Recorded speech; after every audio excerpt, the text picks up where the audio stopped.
Hello everyone, this is Purushoth from ஜெட்ரஸ். இன்றைக்கி என்ன பார்க்க போகிறோம் பார்த்தீங்கன்னா, மார்க்கெட் வந்து நாளைக்கு எப்படி இதுவாகும் அப்படின்றத பார்க்கலாம், ரியாக்ட் பண்ணுறதை பார்க்கலாம். ஸோ அதுக்கு முன்னாடி பார்த்தீங்கன்னா இந்த வீடியோ வந்து பார்த்தீங்கன்னா 1.25 வச்சுக்கோங்க. ஸோ கேட்கறதுக்கு வந்து ஈஸியாக இருக்கும். ஸோ ஃபஸ்ட் வந்து பார்த்தீங்கன்னா நிஃப்டி வந்து பார்த்தீங்கன்னா ஒரு 5 மினிட்ஸில் பார்த்தீங்கன்னா ஒரு டவுன் ட்ரெண்ட் சேனல் மாதிரி வந்துட்டு இருக்கான். இந்த தேர்தலுங்களில் இதை உடைக்காமல் வரைக்கும் இது வந்து நிஃப்டி வந்து இதுவாகாது. அதுக்கப்புறம் பார்த்தீங்கன்னா நாளைக்கு எப்படி மார்க்கெட் ஓப்பன் ஆகுதுன்றதை பொறுத்து தான் இது இந்த ட்ரெண்ட்லாம் சேஞ்ச் ஆகும். பட் அதுக்கு இப்போ வந்து பார்த்தீங்கன்னா இந்த 26,050 இருக்குல்ல, 26,025 இருக்குல்ல, இது வந்து நல்ல ஒரு சப்போர்ட்டாக இருக்கும். சம்டைம்ஸ் இங்கே ஓப்பன் ஆச்சுன்னா இது ட்ரெண்ட் லைனே வேறு மாதிரி மாறும். ஸோ இங்கே எங்கே ட்ரெண்ட் லைன் இது ஆச்சுன்னா அதுக்கேற்ற மாதிரி மாறும். சரிங்களா, இப்போதைக்கு இருக்கிறத வச்சு போட்டிருக்கேன். சரிங்களா, பார்ப்போம். நெக்ஸ்ட் வந்து பார்த்தீங்கன்னா பேங்க் நிஃப்டி பார்த்தீங்கன்னா ஃப்ரைடே வந்து ஒரு ஹெவி செல்லிங். என்ன காரணம் பார்த்தீங்கன்னா ஹெச்டிஎஃப்சி இருக்கான்ல, அவன் பண்ணி விட்ட சம்பவம் தான். அவனும் ஐசிஐசிஐ பேங்க்கும் பண்ணி விட்டானுங்க சம்பவத்தை. ஸோ மேக்ஸிமம் பார்த்தீங்கன்னா அன்றைக்கி பேங்க் செக்டரோட ஸ்டாக்லாம் கீழே இறங்கி தான் இருந்தது.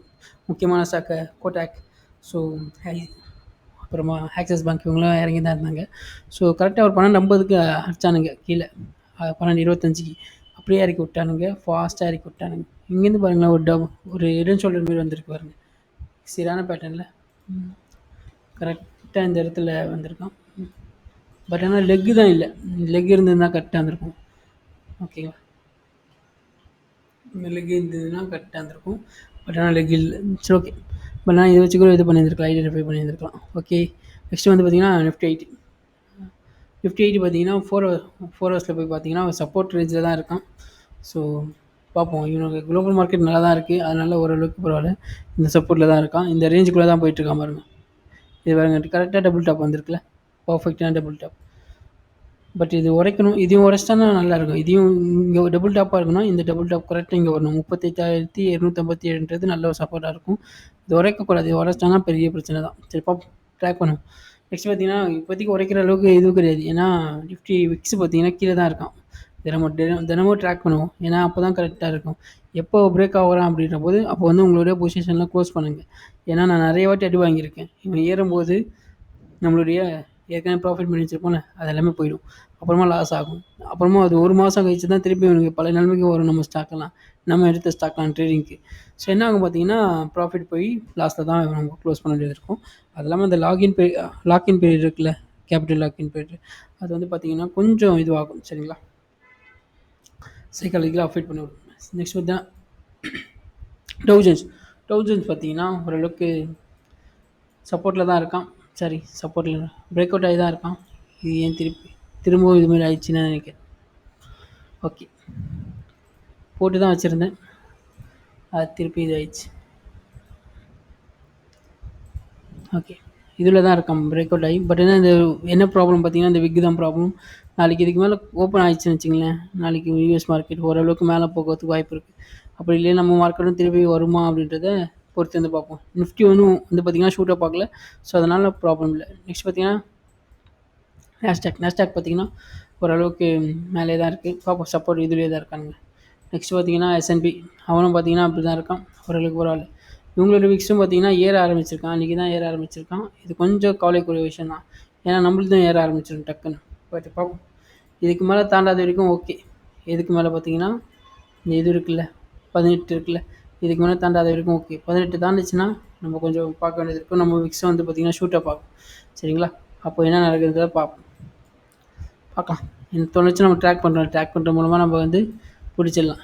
இந்த வாட்டி நம்ம வந்து பார்த்திங்கன்னா இருக்கிற ப்ராஃபிட்டை காப்பாற்றுறோம். அது காப்பாற்றிட்டிங்கனாலே ஜெயிச்சிட்டிங்க. சரிங்களா, நெக்ஸ்ட்டு இவன் வந்து பார்த்திங்கன்னா மேலே வந்துட்டான். ஓகே, டிசிஎஸ் பார்த்திங்கன்னா ஓரளவுக்கு கீழே இதுவில் தான் இருக்கான், சப்போர்ட்டில் தான் இருக்கான். பரவாயில்ல, இந்த இதில் இருந்தால் ஓகே தான். இதுக்கு மேலே வந்தால் தான் பெரிய பிரச்சனை. 4147 இருக்குல்ல, இதுக்கு மேலே கீழே வந்தால் தான் பெரிய ப்ராப்ளம். இல்லைன்னு வச்சுங்களேன். ஒரே ஒரு ஆறுதலான விஷயம் பார்த்திங்கன்னா ரிலையன்ஸ் வந்து உடச்சிருக்கான். இதுக்கு மேலே போச்சுன்னா சூப்பராக இருக்கும். நம்ம மார்க்கெட்டும் மேலே போகிறதுக்கு வாய்ப்பு இருக்குது. என்ன நடக்குதுன்றது தொடர்ச்சியாக பார்க்கலாம்.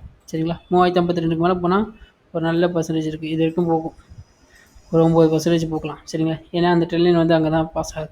கிட்டத்தட்ட ஒரு 9%ன்றது நல்ல ப்ராஃபிட் தான். இவங்க பாருங்கள், இவன் தான் சரியாக செஞ்சு விட்டானுங்க. தெரியுதுங்களா ஏன் பேங்க் நிஃப்டி இறங்குச்சுன்றதை? ஸோ இவனுங்க 2 பேர் தான், யார் ஹெச்டிஎஃப்சியும் ஐசிஐசியும் இறக்கிறானுங்க, இறக்கி விட்ருவானுங்க. தெரியுதுங்களா அந்த ரெட் கேண்டில்?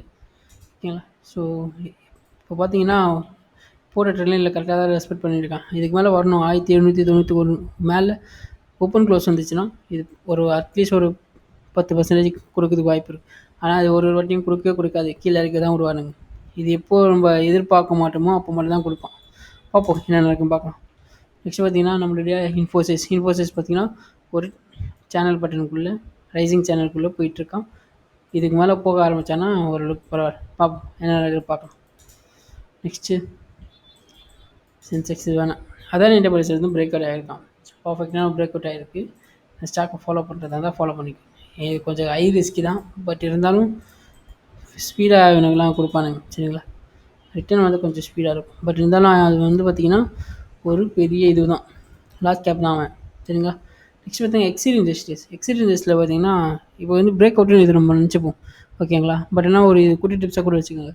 எந்த ஒரு இதுவாக இருந்தாலும் சரி, இப்போது ஒரு ஸ்டாக் நீங்கள் வாங்க போகிறீங்கன்னு நினச்சிங்களா எக்ஸாம்பிள், அதை லைட்டாக பேக் டெஸ்ட் பண்ணி பாருங்கள். பேக் டெஸ்ட் பண்ணி பார்த்துட்டு அப்போ அந்த டைம் ஃப்ரேம் இருக்குல்ல, வீக்லி டைம் ஃப்ரேம், அதில் ரொம்ப முக்கியமாக பாருங்கள். ஏதாவது பேட்டர்ன் உருவாகுதான்னு பாருங்கள். எக்ஸாம்பிள் பார்த்தீங்கன்னா வீக்லியில் சம்டைம்ஸ் ஹெட் அண்ட் ஷோல்டர் உருவாகியிருக்கலாம், மந்த்லியில் ஏதாவது டபுள் டாப் உருவாகியிருக்கலாம். அந்த ஏற்றத்தை வச்சு நம்ம போனோம்னா டக்குன்னு ஆகும்னா டேயில் வந்து ரெஃப்ளெக்ட் ஆகும். இப்போ இது எக்ஸாம்பிள் இது எடுத்துக்கோங்க. எக்ஸிட் இண்டஸ்ட்ரி பார்த்தீங்கன்னா பிரேக் அவுட் ஆகிருக்கும் ஓகேங்களா. பட் ஆனால் இது வீக்லியில் பாருங்கள். வீக்லியில் பார்த்தா ஒரு என்ன வருது பாருங்கள், புரியுதுங்களா. ஹெட் அண்ட் ஷோல்டர் வருது, ஹெட் அண்ட் ஷோல்டர் மாதிரி இருக்குது, கிட்டத்தட்ட ஹெட் அண்ட் ஷோல்டர் மாதிரி தான் இருக்குது ஓகேங்களா. இது உடைக்காத வரைக்கும் இந்த ஃபார்ம் இது இருக்குல்ல, இந்த இது இருக்குல்ல முன்னாடி ரெசிஸ்டன்ஸ் இருக்குல்ல 505 உடைக்காத வரைக்கும் இந்த ஸ்டாக்கில் போகவே போகக்கூடாது. அதுக்காக தான் சொல்கிறது சரிங்களா. இது என்ன நானே பேக் டெஸ்ட் பண்ணும்போது ஃப்ரெண்டு ஒருத்தர் அமைச்சிருந்தார். அப்போது அவர் இது பண்ணும்போது தான் ஹெட் அண்ட் ஷோல்டர் பண்ணும்போது தான் ஆமாம் கரெக்டாக தான் இருக்குது அப்படின்ட்டு. ஸோ அதுக்காக தான் பேக் டெஸ்ட் பண்ண சொல்கிறது, புரியுதுங்களா. ஸோ எதுக்கு பேக் டெஸ்ட் பண்ண சொல்கிறேன்னு புரியுதுங்களா. இதுமாரி ஏதோ ஒன்று சம்திங் நம்ம லேர்ன் பண்ணிகிட்டே இருப்போம், அதுக்காக தான் இதுவே சரிங்களா. இந்த கான்செப்ட் எனக்கு இது வரைக்கும் கூட இதுவாகாது, எனக்கு தெரியல தான். பட் ஆனால் அந்த பேக் டெஸ்ட் பண்ணும்போது மட்டும்தான் தெரிஞ்சுக்க முடியும் சரிங்களா. இப்போ இந்த ஒரு தாட் வந்தது இல்லை, இந்த தாட் வந்ததில்லை, வீக்லியில் ஏதாவது பேட்டர்ன் உருவாதா அப்படின்னு பார்க்க சொன்னல, அதேமாரி பேட்டர்ன் வந்து அந்த தாட்டில் எப்படி உருவாச்சுன்னா இது மாதிரி பார்க்கும்போது மட்டும்தான் உருவாகும். நீங்கள் அதை பற்றி யோசிச்சிங்கன்னா இது பண்ணிக்கலாம் சரிங்களா. அது ஒரு குட்டி டிப்ஸாக வச்சுக்கோங்க, பார்த்துக்கோங்க சரிங்களா. ஹீராவை பார்த்தீங்கன்னா இப்போ தான் பிரேக் அவுட் ஆகிற சமயத்தில் தான் இருக்கான். இவனையும் அப்படியே பாருங்கள், இது ஏதாவது இருக்கான்னு பாருங்கள், ஏன்னா சம்டைம்ஸ் அப்படி தான் ஆகும் சரிங்களா. நெக்ஸ்ட் பார்த்தீங்கன்னா ஆர்விஎன்எல் இன்னும் அந்தளவுக்கு இதுவாகலை. நீங்கள் நிறைய வாட்டி நம்ம யோசிச்சிருப்போம், பிரேக் அவுட் ஸ்டாக் தான்டா, பிரேக் அவுட் தான் ஆயிருக்கு அப்படின்னு நினச்சிருப்பீங்க. பட் ஆனால் அது வீக்லியில் பார்த்தீங்கன்னா ஹெட் அண்ட் ஷோல்டராக இருக்கலாம், டபுள் டாப்பாக இருக்கலாம், சம்திங் வேறு ஏதாவது கூட பேட்டர்ன் இது இருக்கலாம். அதுக்காக தான் சொல்கிறது சரிங்களா. நெக்ஸ்ட்டு அப்போலோ மைக்ரோ அந்த அளவுக்கு இல்லை. ஐஆர்எஃப்சி இவன் அதே மாதிரி தான் வந்தான் பாருங்க, இதை நம்ம பார்க்கக்கூட இல்லை, அதுக்காக தான் சொல்கிறது சரிங்களா. அசாட் இன்ஜினியரிங் அவனும் பார்த்தீங்கன்னா கிட்டத்தட்ட பிரேக் அவுட் ஆஃப் ஸ்டேஜில் தான் இருக்கான், பார்ப்போம். இதுமாரி ஐயா போகுதில்ல, இதுமாரி வர இதெல்லாம் பார்த்தீங்கன்னா கொஞ்சம் கவனமாகவே இருக்குது. நெக்ஸ்ட்டு சொன்னாட்ட அந்த அளவுக்கு இல்லை. ஸோ எக்ஸிகாம் பாருங்கள், இது சொல்லுவாங்க ஹெட் அண்ட் ஷோல்டர் பாருங்கள், தெரியுதுங்களா. ஏன் கீழே இறங்கன்னு தெரியுதுங்களா. நம்மளுக்கு இது எனக்கு இந்த இடத்துலையுமே தெரியாது. பட் ஆனால் நம்ம அந்த கண்ணோட்டத்தோடு பார்க்கும்போது தான் நம்மளால் கண்டுபிடிக்க முடியும். ஒன்ஸ் இப்படி இங்கே எங்கேனா வாங்கியிருந்தீங்கன்னா இங்கே நீங்கள் கட் பண்ணிட்டு வந்துருக்கலாம். அட்லீஸ்ட் இங்கே தெரிஞ்சிருந்தால் கூட நீங்கள் இது பண்ணியிருக்கலாம் ஓகேங்களா. இது ஹெட் அண்ட் ஷோல்டர் மாதிரி தெரியுது அப்படின்ட்டு. ஸோ அதுக்காக தான் சொல்கிறது, அந்த கண்ணோட்டத்தோடு பாருங்கள். நெக்ஸ்ட்டு கிறிஸ்டி சைடஸ் தான் போயிட்டுருக்கான். நெக்ஸ்ட் பார்த்தீங்கன்னா கேலட் அவன் பார்த்தீங்கன்னா பிரேக் அவுட் ஆகியிருக்கான், சரி பிரேக் டவுன் ஆகியிருக்கான், பார்ப்போம். ஓதா ரீட்ரேஸ்மெண்ட் தான் ஆகும், பார்ப்போம் என்ன இருக்குன்னு பார்க்கலாம். ஸோ எப்போவுமே சொல்கிறது தான், ஸ்டாக் அனலைஸ் பண்ணுறத விட ஸ்டாக்கை ட்ராக் பண்ணுறது தான் ரொம்ப ரொம்ப important. And thanks for that.